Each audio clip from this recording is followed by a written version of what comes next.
Friends, welcome to Ratna smart kitchen. ఈ season అంతా చలికాలం కదండి. బయటంతా చలిగాను, ఇంట్లో చలిగాను ఉంటుంది. వేడి వేడిగా ఏదన్నా తినాలనిపిస్తుంది కదా. అందుకే ఈజీగా హెల్తీ స్నాక్స్ ఒకటి మీకు చూపించాలని చూస్తున్నాను. ఆకుకూరతో చేసి చూపిస్తానండి. మంచి పోషక విలువలు ఉండే ఒక స్నాక్ ఐటము. పిల్లలు స్కూల్ నుంచి రాగానే చక్కగా పెట్టొచ్చు. వాళ్ళకి స్నాక్ వెళ్ళినట్టు ఉంటుంది, మంచి పోషక విలువలు కూడా అందించినట్టు ఉంటుంది. పాలకూర పకోడీ మీకు చేసి చూపిస్తాను. చాలా సింపుల్గా అయిపోతుంది. దానికి కావలసిన పదార్థాలు ఏంటో చూద్దాం. పాలకూర పకోడీకి కావలసిన పదార్థాలు: శనగపిండి, పాలకూర, పొడుగ్గా కట్ చేసి పెట్టుకున్న ఆనియన్స్, కొత్తిమీర, కొంచెం ధనియాల పౌడర్, గరం మసాలా, ఉప్పు, పసుపు, కారం, కొంచెం అల్లం వెల్లుల్లి పేస్ట్ అనేది తీసుకుంటే సరిపోతుందండి. దాన్ని తయారు చేసే విధానం చూసేద్దాం. ముందుగా శనగపిండిని మనం జల్లెడ పట్టుకోవాలండి. ఈ శనగపిండి అనేది నేను బియ్యము శనగపప్పు రెండు కలిపి ఈక్వల్గా నేను ముందుగానే మరపట్టించేసి ఇంట్లో ఉంచుకుంటానండి. పకోడీకి కానీ బజ్జీకి కానీ దేనికైనా సరే ఇలాగ మనం ఆడించి పెట్టుకున్నామంటే ఈజీగా చేసుకోవచ్చు. ఇంకా విడిగా మనం రైస్ ఫ్లోర్ అనేది కలుపుకొని అవసరం లేదు. నేనైతే ఈ విధంగానే పట్టేసి ఉంచుకుంటాను. ఇలాగ మనం జల్లించేసుకోవాలి.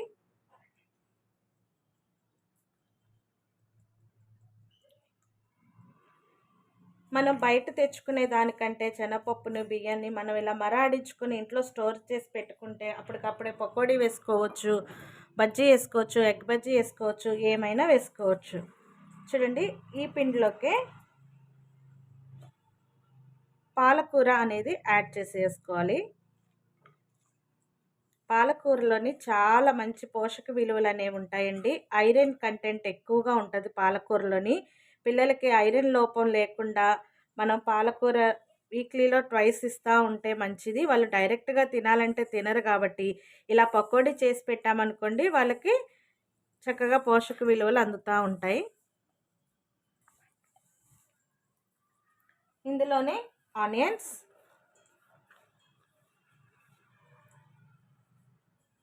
ఇందులో కొంచెం ధనియాల పౌడర్, కొంచెం గరం మసాలా పౌడర్, కొంచెం సాల్ట్. ఆకుకూరలోని సాల్ట్ అనేది ఉంటుంది కాబట్టి చూసి వేసుకోవాలండి మనం. పసుపు, టేస్ట్కి తగ్గట్టు కారం యాడ్ చేసుకోవాలి. కొంచెం అల్లం వెల్లుల్లి పేస్ట్ అనేది యాడ్ చేయాలండి. ఎక్కువ కాదు, కొంచెం అయితే సరిపోతుంది. ఈ మిశ్రమాన్ని అంతా బాగా కలుపుకోవాలి. ఒక గ్లాసు శనగపప్పు, ఒక గ్లాసు బియ్యం కలిపి చక్కగా వాటిని పిండి పట్టించుకొని మరపట్టించుకొని ఇంట్లో పెట్టుకుంటే ఇలా పకోడీలు వేసుకుంటే క్రిస్పీగా చక్కగా బాగుంటాయండి.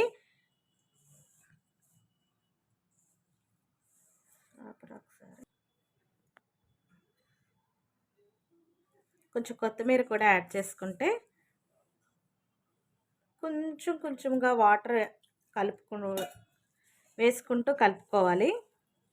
ఒకటేసారి ఎక్కువగా వాటర్ అనేది వేసేసుకోకూడదండి. ఇలా కొంచెం కొంచెంగా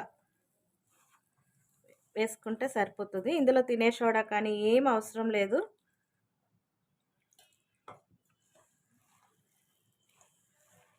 ఇలాగా పకోడీ ఇలాగా చక్కగా కలుపుకోవాలి.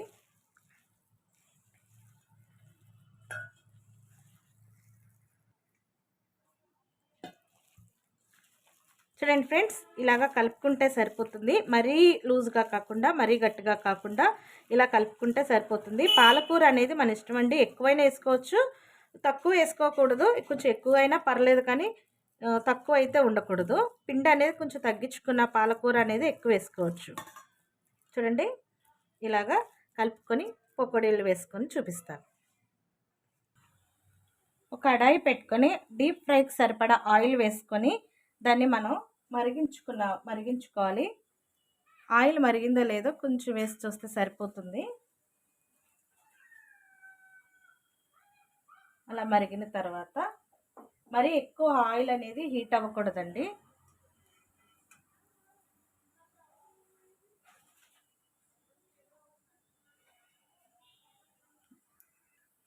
చూడండి ఫ్రెండ్స్, ఇలాగా మనం పకోడీ ఇలాగా వేసేసుకోవాలి. చాలా హెల్తీ స్నాక్స్ అండి. మనము చక్కగా ఆకుకూర వేస్తున్నాము, అన్నీ వేస్తున్నాం కాబట్టి పిల్లలు ఇష్టంగా కూడా తింటారు. డైరెక్ట్గా కర్రీల్లోని అది వేస్తే పిల్లలు తినరు కాబట్టి ఇలాంటివన్నీ చేసి పెట్టామనుకోండి, పిల్లలకు ఆకుకూర ఇచ్చినట్టు ఉంటుంది, స్నాక్స్ చేసినట్టు ఉంటుంది.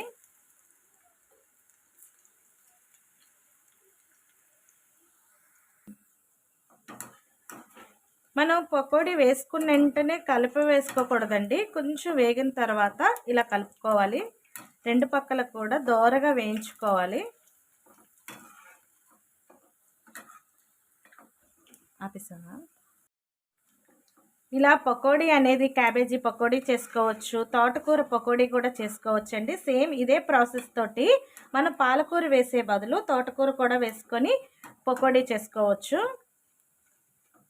మనం రకరకాలుగా ఏమైనా వేసి చేసుకుంటే పిల్లలకి టేస్టీగా అందించాలంతే.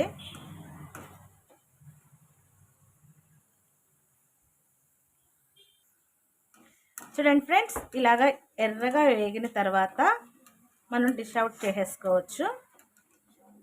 చాలా క్రిస్పీగా ఉంటాయి ఫ్రెండ్స్. నేను చెప్పిన కొలతలో ఒక గ్లాసు శనగపప్పు, ఒక గ్లాసు బియ్యం, రెండు సేమ్ క్వాంటిటీ తీసుకొని మనం పిండి మర్రలోకి వెళ్ళి పట్టించుకుంటే ఇలా పకోడీ కానీ, ఇంకా మనం ఏం వేసుకున్న ఎగ్ బజ్జీ కానీ లేకపోతే మిర్చి బజ్జీ కానీ వేసుకున్న చాలా క్రిస్పీగా వస్తాయి. ఒక్కసారి మీరు అలా ట్రై చేసి చూడండి.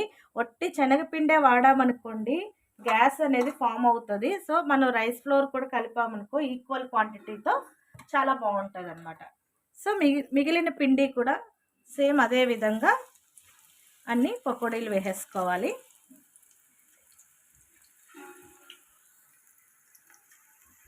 చూడండి ఫ్రెండ్స్, ఇలా టిష్యూ పేపర్లోకి మనం తీసేసుకుంటే ఎక్సెస్ ఆయిల్ అంతా కూడా పీల్ చేసుకుంటుంది. కానీ నేను చెప్పిన కొలతల ప్రకారంగా ఈ విధంగా పిండి పట్టించుకొని మనం కలుపుకొని వేసుకుంటే ఆయిల్ అనేది అస్సలు పీల్చదు. చూడండి, మీరు గమనించారో లేదో, ఆయిల్ అనేది అసలు ఎక్కువ లాగనే లాగదు. ఒట్టి శనగపిండి అనుకోండి, బాగా ఆయిల్ అనేది లాగేస్తుంది. సో హెల్త్కి కూడా అంత మంచిది కాదు. కాబట్టి ఈ విధంగా మీరు ట్రై చేసి చూడండి. ఇప్పుడు మా చిన్న పాపకి పెడతాను చూడండి, తన చెప్తుంది రివ్యూ ఎలా ఉందో. చూడండి ఫ్రెండ్స్, ఇప్పుడు మా పాపకు పెట్టాను, తను ఎలా తిని ఎలా ఉన్నాయో మీకు చెప్తుంది.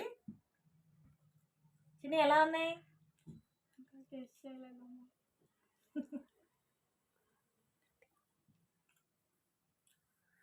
ఇవైతే చాలా బాగున్నాయి ఫ్రెండ్స్. మీకు కావాలంటే చాలా క్రిస్పీగా ఉన్నాయి ఫ్రెండ్స్. మీకు కూడా కావాలంటే మా అమ్మ ఛానల్ సబ్స్క్రైబ్ చేయండి, లైక్ చేయండి, షేర్ చేయండి, కామెంట్ కూడా చేయండి. ఇవి చేస్తేనే మీకు వస్తాయి ఇవన్నీ. బాయ్. ఫ్రీగా ఉన్నాయా? నిజంగా. ఓకే,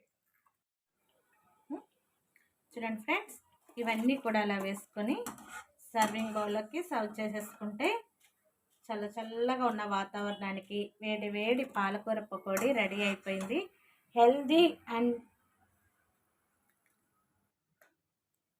చూడండి ఫ్రెండ్స్, ఎంతో క్రిస్పీగా హెల్తీగా ఉన్న స్నాక్ ఐటెం రెడీ అయిపోయింది.